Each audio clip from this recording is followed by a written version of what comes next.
কেন? তার কারণ হলো অর্জুন যদি বলে আমি অর্জুন, তার সেখানে তার প্রাণটা চলে যাবে। সেখানেই তার প্রাণটা চলে যাবে। বৈষ্ণবের চরণে প্রণাম জানিয়ে বলছে, শুনুন, অর্জুনকে দেখতে পেলে আমাকে একটু জানাবেন। বলছে, হ্যাঁ জানাবো। ভয়ে ভয়ে বৈষ্ণবকে প্রণাম জানিয়ে ভগবানের চরণে এসেছে, আর চরণে এসে চুপ করে বসে রয়েছে। কি কি দেখলে অর্জুন? বলছে, প্রভু অনেক কিছুই তো দেখলাম। বলছে, কি কি বুঝলে? বলছে, অনেক কিছুই বুঝলাম। মনে মনে চিন্তা করে, প্রভু আমি যা বুঝেছি যে ভক্ত কাকে বলে, ভক্ত কেমন হতে হয়, কেমন ভালোবাসলে তাকে ভক্ত বলে, আমি বুঝে গেছি প্রভু। কি দেখলো অর্জুন? অনেক কিছু দেখেছে প্রভু। কি বুঝলেন? কি বুঝলাম জানো? কি? বলছে, কে তোমায় চিনতে পারে তুমি না চিনলে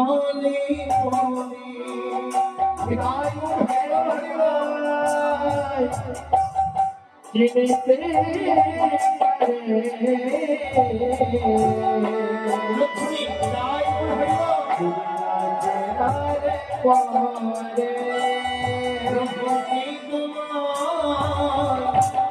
চিনতে তুমি না চিনলে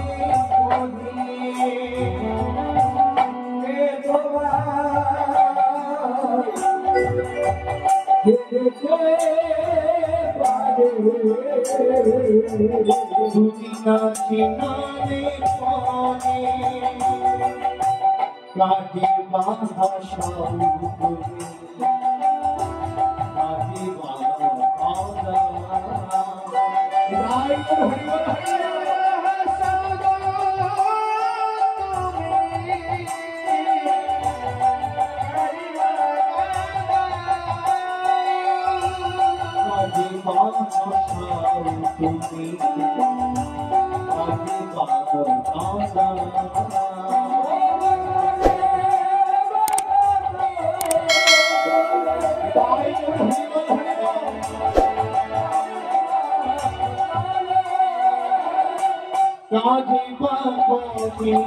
ঘুরে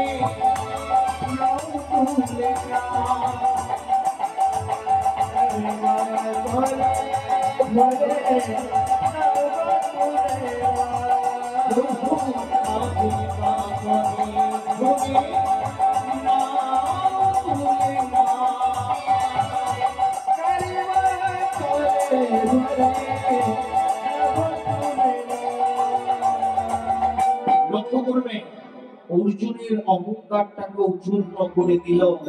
অর্জুনের অহংকারটাকেও চূর্ণ করে দিল, কিন্তু সেই অহংকারকেই আমরা ভালো করে আসন বেঁধে দিয়েছি, আসন বেঁধে দিয়েছি। লক্ষ্য করবেন আজকে আমরা যে বিষয়টি আস্বাদন করব, আজকে আমাদের বিষয়ের নাম হলো আস্বাদনের এক ভক্ত চরিত্র আমরা আস্বাদন করব। আজকে বিষয়ের নাম হলো ভক্ত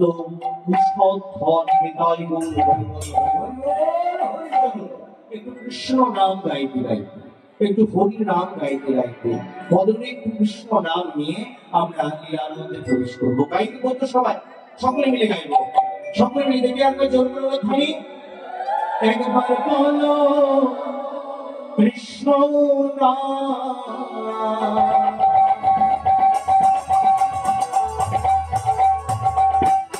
বলো রাধা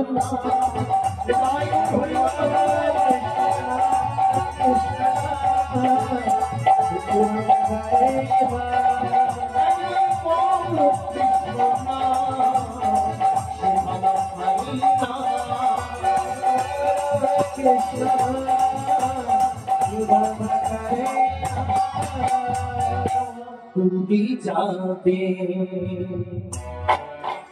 বিতাপ জানা তোমরা নাও গো রামের মালা যাবে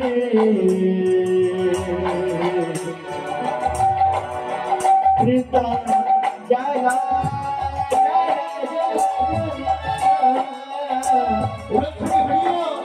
তোমরা নাও গো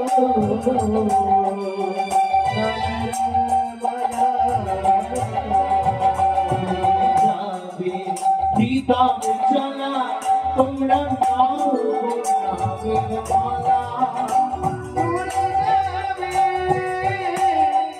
সীতার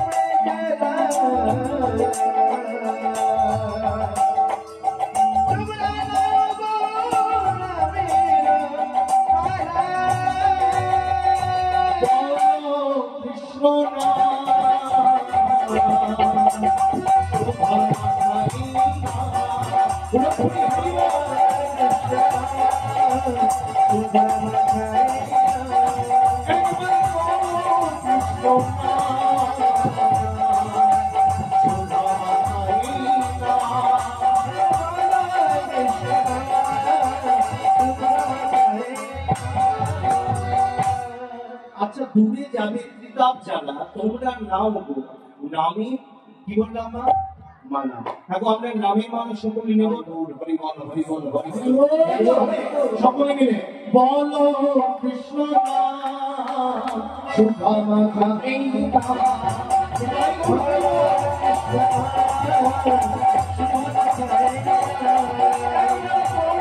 কৃষ্ণ নাম সুধামা গাইতা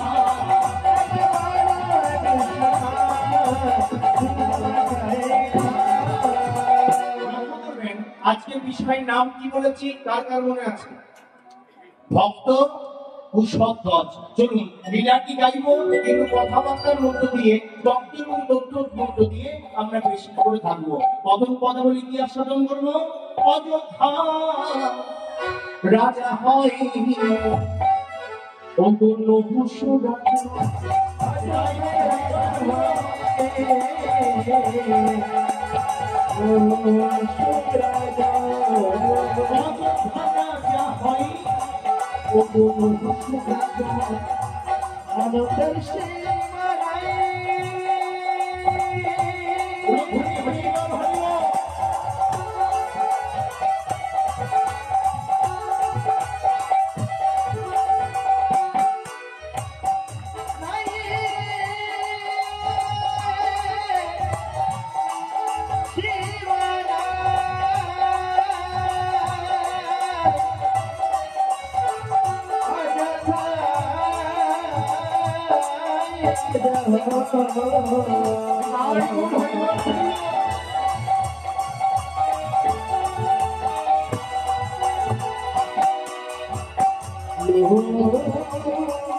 একটা যজ্ঞে সামিল হয়েছে কি যজ্ঞ দানব্রত যজ্ঞ করে মানবিত দানব্রত যজ্ঞ করে মানবিত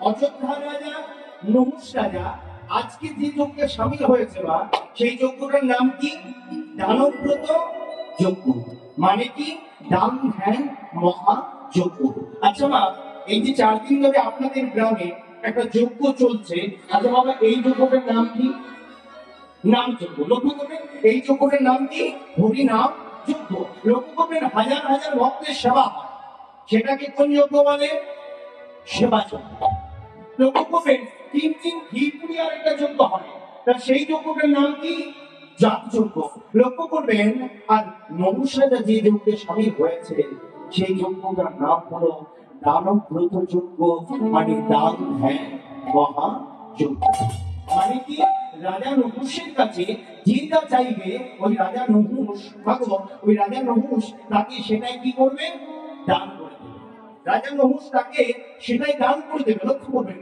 যেই না দান করে দেবে এখন যে যত দান করে ভগবান দেখবেন লক্ষ্য করবেন তাকে কত বেশি পরীক্ষা করে এই জগতে যে যত দান করে ভগবান তাকে কত বেশি কি করে না পরীক্ষা করে আমাদের দান ধ্যান গুলো কেমন জানেন মা আমাদের দান ধ্যান গুলো কেমন আমাদের দান ধ্যান গুলো হচ্ছে আমরা একটা দামি গাড়িতে করে চেপে যাচ্ছি আর একটা দামি গাড়িতে চেপে যেতে যেতে যেতে যেতে বারবার করে একটার পর একটা সিগন্যালে আমাদের গাড়িটা দাঁড়াচ্ছে। আর যেই না একটা ছোট্ট বাচ্চা এসে বারবার করে কাজটা মুছে দিচ্ছে, বলছে বাবু আমায় কিছু দিন, আজ আমি 3 দিন ধরে কিছু খাইনি। লক্ষ্য করবেন, আজ আমি 3 দিন ধরে কিছু খাইনি, বাবু আমায় কিছু দিন। একটা সিগন্যাল পেরিয়ে গেল, দুটো সিগন্যাল পেরিয়ে গেল, 3টে সিগন্যাল পেরিয়ে গেল, 4 নম্বর সিগন্যালে যখন আমাদের গাড়িটা দাঁড়িয়েছে, যেই না গাড়িটা দাঁড়িয়েছে, লক্ষ্য করবেন আমাদের ডান হ্যান্ডগুলো কেমন জানেন, আরেকটা ছোট্ট বাচ্চা এসে কাজটা মুছে দিচ্ছে। পকেট থেকে মানি ব্যাগটাকে বার করে দেখলাম কতগুলি 2000 টাকার নোট, কতগুলি 500 টাকার নোট, কতগুলি 200 টাকার নোট, কতগুলি 100 টাকার নোট, কতগুলি 50 টাকার, 10 টাকার, 20 টাকার নোট, কতগুলি 10 টাকার কয়েন, কতগুলি 5 টাকার কয়েন, কতগুলি 2 টাকার কয়েন, কতগুলি 1 টাকার কয়েন, আর কতগুলি ছোট 1 টাকার কয়েন। লক্ষ্য করবেন আমাদের ডান হ্যান্ডগুলো কেমন, ওই 2000 বাদ দিলাম, লক্ষ্য করবেন 500 বাদ দিলাম, ঠিক আছে, 200 বাদ দিলাম, তাও ঠিক আছে, 100 বাদ দিলাম, 50 বাদ দিলাম, 20 বাদ দিলাম, 10 বাদ দিলাম, 10 টাকার কয়েনটাকেও বাদ দিলাম, 5 টাকার কয়েনটাকেও বাদ দিলাম, তারপরে 2 টাকা 1 টাকার কয়েনটাকেও বাদ দিয়ে বড় 1 টাকার কয়েনটাকে সরিয়ে রেখে ছোট 1 টাকার কয়েনটা জানলা দিয়ে ছুড়ে দিয়ে সঙ্গে সঙ্গে দরজাটি কাজটা বন্ধ। আমাকে দান জানবো না, আমরা এইভাবে কিন্তু দান করি, কিন্তু যে যত দান করে ভগবান তাকে তত বেশি কি করে, মা পরীক্ষা করে। তার প্রমাণ কি? তার প্রমাণ হচ্ছে মহারাজ বলি। লক্ষ্য বলি মহারাজ দান ধ্যান করছিলেন, মা বলি মহারাজ যেই না দান ধ্যান করছিলেন, ওই দান ধ্যান করতে করতে করতে করতে বলি মহারাজের কাছে ভগবান বামন অবস্থানে মানে পেটে অবস্থানে এসে হাতটা পেটে বলছে, মহারাজ বলি, বলছে বলুন, আপনি আমায় কিছু দান করুন। আপনি কি দান চান? আমি অন্য কিছু দান চাই না, লক্ষ্য করবেন না, আমি অন্য কিছু দান চাই না, আমি ত্রিপাদ ভূমি দান চাই। কপা ভূমি, কত পা ভূমি? ত্রিপাদ ভূমি মানে কটি পা? না 1 পা, 2 পা আর 3 পা। বুঝছো? আচ্ছা এইটা আপনি ত্রিপাদ ভূমি, ত্রিপাদ ভূমি নিয়ে আপনি কি করবেন? ত্রিপাদ ভূমি নিয়ে না হবে একটা আশ্রম, ত্রিপাদ ভূমি বিক্রয় করে না পাবেন আপনি বেশি অর্থ, কিছুই তো পাবেন না, তাহলে কি হবে? আমি যেটা চাইছি সেটা কি তুমি আমায় দেবে? সেটা দেবো, নিশ্চয়ই দেবো। শোনো, এই জগতে অনেকে অনেক কিছু আমায় দেবো বলেছে, কিন্তু দেবো বলে দেয়নি। আমার ডিউ খাতা মানে ধারের খাতাটা কি হয়েছে, মা ভর্তি হয়ে গেছে। আচ্ছা আমি কি করতে হবে? ওই যে কুমন্ডল রাখা রয়েছে, ওই কুমন্ডলের জলটি হাতে নিয়ে তুমি কি করবে? বিশুদ্ধ করো। বলছে আচ্ছা এই কুমন্ডলের জলটা হাতে নিয়ে বিশুদ্ধ করতে হবে? বলছে হ্যাঁ বিশুদ্ধ করতে হবে। যে তাহলে কি করা যায়? যেই না কুমন্ডলটা হাতে নিয়েছে, হাতে নেওয়ার পর জল নিতে যায়, জল আর পড়ে না। কেন বলছে না? বলছে বলি মহারাজ ভগবানকে চিনতে না পারলেও তার গুরুদেব শুক্লাচার্য চিনতে পেরে একটা মাছি হয়ে ওই কুমন্ডলের নলটাকে আটকে বসে রয়েছে। কি করেছে? কুমন্ডলের নলটাকে আটকে বসে রয়েছে। হ্যাঁ কুমার, তাহলে কি জল পড়বে? পড়বে মা জল? কখনোই পড়বে না। যেই না জল নিতে যাই জল আর পড়ে না, জল নিতে যাই জল আর পড়ে না, জল নিতে যাই জল আর পড়ে না। এই যখনই জল আর পড়ছে না, ভগবান বলছে বলি, বলছি বলুন, আমি কেন জল কেন পড়ছে না জানো? বলছি কেন? আমার মনে হয় কি ওই নলের মধ্যে একটু ময়লা বসে গেছে। কি বসে গেছে মা? ময়লা বসে গেছে। ও ময়লা বসে গেছে, তাহলে কি করে যায়? চতুরের শিরোমণি কুটি দেশে করে একটা কুশ নিয়ে এসেছিলেন, আর যেই না কুশটি নিয়ে এসেছেন, কুশটি নিয়ে আসার পর শোনো বলি, এই কুশটা নিয়ে তুমি নলটা একটু কি করো? পরিষ্কার করে দাও। বলছো পরিষ্কার করে দিতে হবে। যেই না কুশটি হাতে নিয়ে ওই নলের মধ্যে প্রবেশ করিয়েছে, নলটা থেকে প্রবেশ করানো মাত্র চিৎকার করে ছুটে কেঁদে কেঁদে বেরিয়ে আসছে, বলছে জ্বলে গেল, জ্বলে গেল, জ্বলে গেল, জ্বলে গেল, জ্বলে গেল। তুই আমার চিনতে পারছিস না? বলছি কেন? আপনি কে? বলছে আমি তোর গুরুদেব শুক্রাচার্য রে। আপনি আমার গুরুদেব শুক্রাচার্য, আপনি এখানে কেন, এইভাবে কেন? বলছে আমি যে তোকে দানে বাধা দিতে এসেছিলাম রে। আর ডানে বাধা দিতে এসে আমি কি শিক্ষা পেলাম জানিস? বলছি কি শিক্ষা পেলেন গুরুদেব? বলছে আমি ডানে বাধা দিতে এসে শিক্ষা পেলাম, আজ থেকে জগমাঝে আমি প্রচার করব কি, বলছে আজ থেকে কেউ ডানে বাধা দিও না। ডানে বাধা দিলে হবে কি? ডানে বাধা দিলে হবে আমার মতো তার চোখ কানা মিলাই। তাহলে মা ওই কুষ্টি কোথায় লেগেছিল? ওই কুষ্টি কোথায় লেগেছিল মা? চোখে লেগেছিল। বলছে আমার মতো যে ডানে বাধা দিতে যাবে তার আমার মতো হবে চোখ কানা। লক্ষ্য করবেন, যেই না বলি মহারাজ ত্রিশূত্র করেছে, ত্রিশূত্র করা মাত্র ভগবান কি করেছে জানেন? এক গবা ভূমি চেয়েছিল না, গবা ত্রিপাদ ভূমি কি করেছে? এক পা রেখেছে স্বর্গে আর এক পা রেখেছে মর্তে। যেই না এক পা স্বর্গে রেখেছে আর এক পা মর্তে রেখেছে, বলি মহারাজ খিলখিল করে হাসছে। বলি বলো হাসছো কেন? বলছে হাসবো না। বলছি কেন হাসছো? বলছে হাসবো না। বলছি কেন? বলছি আপনারও আর নেই আর আমারও আর নেই। মানে বুঝলাম না। বলছি বুঝলাম না। বলছি কেন? বলছি আপনারও আপনারও তিনটে পা নেই আর আমারও দেবানোর মতো জায়গা নেই। ও এই জন্য হাসছো? বলছে হ্যাঁ। বলছে আপনাকে যদি অন্য জায়গায় পাটা রাখতে হয় তাহলে তো একটা পা উঠাতে হবে, তাহলে একটা জায়গা ফাঁকা হয়ে গেল। বলছে আপনারও দেবানো, আপনারও তিনটে পা নেই আর আমারও দেবার মতো জায়গা নেই। যে ও এই জন্য হাসছো? বলি আমার যদি তৃতীয় পাটি তোমায় দেখায়, তুমি রাখার মতো জায়গা দেখাই দেবে। মানে বুঝলাম না। বুঝলে না? বলছে না বুঝলাম না। বলছে তাহলে দেখো, ভগবান নাভিদের থেকে আরেকটা চরণ বার করে পাটি দোলাতে দোলাতে দোলাতে দোলাতে বলছে বলো বলি এই তৃতীয় চরণটি আমি কোথায় রাখি? এটা দর্শন করে ওই বলি মহারাজ কাঁদতে কাঁদতে তার স্ত্রী বৃন্দার কাছে গিয়ে বলছে, বৃন্দা কি হয়েছে শুনি? আজ আমার গানে অপরাধ হয়ে গেল, আজ আমার গানে বাধা হয়ে গেল। বলছে কেন? একটা মুচকে ছেলে এসে বিবাদ ভূমি দান চাইল, একটা পা রাখলো স্বর্গে, একটা পা রাখলো মর্তে, আর নাভিদের থেকে আরেকটা পা বার করে চরণটি দোলাতে দোলাতে বলছে বলো বলি এই তৃতীয় চরণটি কোথায় রাখছি? তার স্ত্রী কি বলছে জানেন মা? বলি মহারাজের স্ত্রী কি বলছে? বলছে এমন ছেলে যদি আমার গর্ভে জন্ম নিত না, বলছে এমন ছেলে যদি আমার গর্ভে জন্ম নিত কি করতে? বলছে আমি কি করতাম জানো? বলছে কি করতে? বলছে আমি তাকে বিষ খাইয়ে মেরে দিতাম। বিষ খাইয়ে মেরে ফেলতে? বলছে হ্যাঁ বিষ খাইয়ে মেরে ফেলতাম। লক্ষ্য করবেন মা, সঙ্গে সঙ্গে ভগবানের নেত্রকে ধরে গেল। বলছে মা এই জগতে এত কিছু সেবা দেওয়ার আশা করে কেউ ছানা, কেউ মুনি, কেউ মাখন, কেউ মিষ্টান্ন, মা তোমার মনে এই আশা জাগলো যে তুমি আমাকে বিষ খাওয়াতে চাইছো? আমি তোমার মনের আশা আমি পূর্ণ করবো কবে জানো?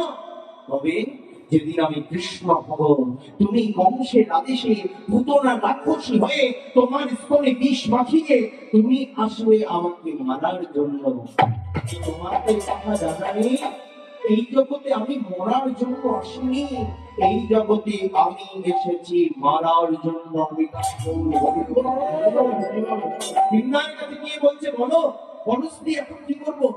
ওই হরি মহারাজের স্ত্রী বলছে শোনো স্বামী, যদি কেউ হেরে যায় না, যদি কেউ হেরে যায় তাকে উঁচু গলা করে কথা বলা উচিত নয়। কি করতে হয়? তাহলে তাকে নত মস্তকে মাথা নত করে ক্ষমা চেয়ে নিতে হয়। নিতাই বল হরি বল। মাথা নত করে কি করতে হয় না? ক্ষমা চেয়ে নিতে হয়। আজ হরি মহারাজ ভগবানের কাছে গিয়ে মাথা নত করে বলছে প্রভু কি হয়েছে? ভগবান জিজ্ঞাসা করছে বলো বলি তাহলে তৃতীয় চরণটি কোথায় রাখি? প্রভু আপনার ওই তৃতীয় চরণটি আপনি আমার মস্তকে রাখুন। লন্ধনী হরি আপনার ওই তৃতীয় চরণটি আপনি আমার মস্তকে রাখুন। তাহলে হরি মহারাজও কিন্তু দান ধ্যান করতে করতে ভগবানের চরণ পেল। আমরা কেন পাবো না? আমরাও সেইভাবে সৎ পথের গতি হতে হবে, আমাদেরকেও সেইভাবে তাকে ভালোবাসতে হবে, তবেই তো তার চরণ পাবো। এদিকে অযোধ্যার রাজা নহুষ রাজা, মনে শুনবেন, এই একই যজ্ঞে সামিল হয়েছিল। কি যজ্ঞ? দানব্রত যজ্ঞ। আমি দানব্রত যজ্ঞ করতে করতে করতে করতে তারও দানে বাধা হলো, তারও দান করতে করতে অপরাধ হলো। এই না অপরাধ হলো, ভগবান স্বপ্নাদেশ করলেন রাজা নপুংস, রাজা নপুংস তোমার মৃত্যুর পর তোমার আত্মার শান্তি হবে না। লক্ষ্য করবে কি বলছে, তোমার মৃত্যুর পর তোমার আত্মার শান্তি হবে না। তবে ওই তোমার আত্মা ওই শূন্য মার্গে প্রেতাত্মা রূপে ঘুরে বেড়াবে। ওই নমস্কারকে কেঁদে কেঁদে বলছে, প্রভু আমি কি কোনো উপায় নেই, উদ্ধারের উপায় নেই? আছে। তবে সেটি কি জানো? তবে সেটি কি? তবে সেটা কি জানো? কি সেটা? সেটা হলো, শোনো, যদি তোমার আত্মীয় স্বজনেরা মানে তোমার পুত্ররা যদি একটা জীবন্ত যজ্ঞের আয়োজন করতে পারে, কি বলছে মা, একটা জীবন্ত যজ্ঞের আয়োজন করতে পারে, তবেই তোমার মুক্তি হবে। যেই না স্বপ্নাদেশ পেয়েছে, রাজা নহুষ ভগবানের চরণে গিয়ে গিয়ে কেঁদে কেঁদে বলছে, প্রভু প্রভু প্রভু আর কি কোনো উপায় নেই দয়াল? আর কি কোনো উপায় নেই প্রভু? রোহিণীর মাথা ঢুকে আর কাঁদে, কেঁদে কেঁদে বলে, প্রভু আর কি কোনো মুক্তির উপায় নেই? আর এটা দেখে কে? এটা দেখে তার উপযুক্ত পুত্র যজাতি। কি নাম বললাম মা? যজাতি। লক্ষ্য করবেন, তার উপযুক্ত পুত্র যজাতি দেখছে, আমার বাবা কিসের জন্য প্রতিদিন মন্দিরে প্রবেশ করে এইভাবে কাঁদছে? আমার বাবার কিসের দুঃখ, আমার বাবার কিসের কষ্ট? বাবার কাছে গিয়ে বলছে, বাবা কি হয়েছে পুত্র? বাবা কি হয়েছে? বাবা তোমার কিসের দুঃখ, তোমার কিসের কষ্ট, তোমার কিসের যন্ত্রণা যে তুমি প্রতিদিন ওই মন্দিরে গিয়ে মাথা ঠুকে ঠুকে কাঁদো? তুমি আমায় ভাবো বলবো? না না, আমি বলতে পারবো না খোকা। বাবা তোমায় যে বলতেই হবে, তোমার কিসের দুঃখ, তোমার কিসের কষ্ট, তুমি যদি আমায় না বলো তাহলে তোমার দুঃখ কষ্ট গুলো দূর করবে কে? লক্ষ্য করবেন, সন্তানই পারে বাবা মায়ের মুখ উজ্জ্বল করতে, আর সন্তানই পারে বাবা মায়ের মুখে কি করতে পার? চুনকালি বসাতে। সন্তান যদি হবে বাবা মাকে খুব আনন্দে রাখবো, সেটা কিন্তু সন্তানই পাবে। আর সন্তান যদি হবে বাবা মাকে কষ্ট দেব, বাবা মাকে যন্ত্রণা দেব, না লক্ষ লক্ষ কোটি কোটি টাকা থাকলেও বাবা মা শান্তিতে দুমুঠো খাবার খেতে পারবে না। বাবা তোমার কিসের কষ্ট, তোমার কিসের দুঃখ, তোমার কিসের যন্ত্রণা, বাবা তুমি আমায় বলো। কান্দে কান্দে কান্দে কান্দে কি হচ্ছে জানেন? আর চিন্তা করছে আর বলছে কি, এই মন মানতে কথায়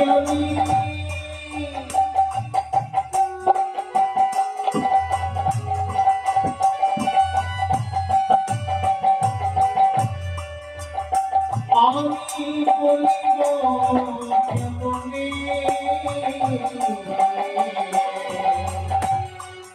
মানতে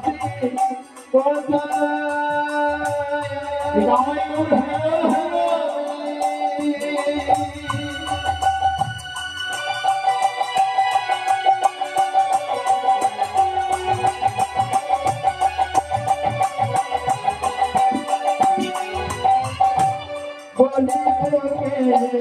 বলে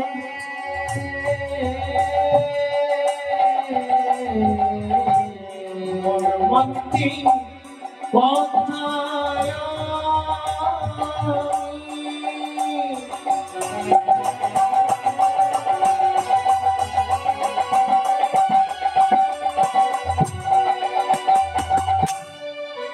আমি বলিব কেমনে,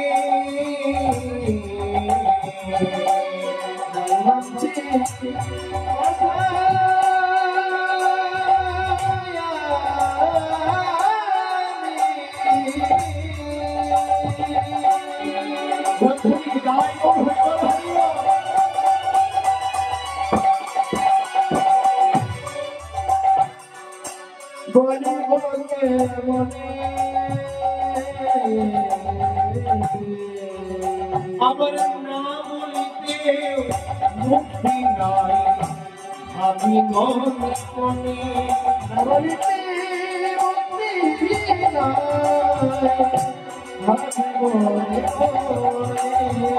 কেমন করে কইব কথা, আমি কেমন করে কইব কথা, কথা কইতে আমার অন্তরে থাকে মনে, কইব কথা কইতে